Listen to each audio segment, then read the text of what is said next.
રાજકોટની જેમ ઉત્તર ગુજરાતમાં પણ બનશે ખોડલધામનું ભવ્યાતિભવ્ય સંકુલ।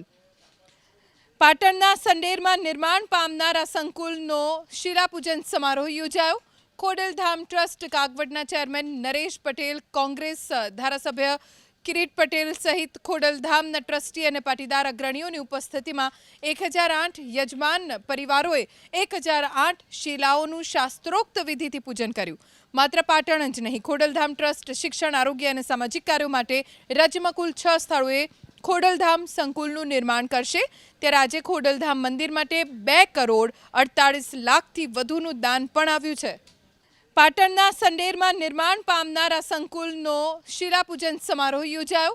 ખોડલધામ ટ્રસ્ટ કાગવડના ચેરમેન નરેશ પટેલ, કોંગ્રેસ ધારાસભ્ય કિરીટ પટેલ સહિત ખોડલધામના ટ્રસ્ટી અને પાટીદાર અગ્રણીઓની ઉપસ્થિતિમાં 1008 યજમાન પરિવારોએ 1008 શિલાઓનું શાસ્ત્રોક્ત વિધિથી પૂજન કર્યું।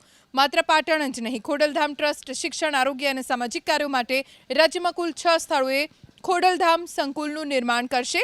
ત્યારે આજે ખોડલધામ મંદિર માટે 2 કરોડ 48 લાખથી વધુનું દાન પણ આવ્યું છે।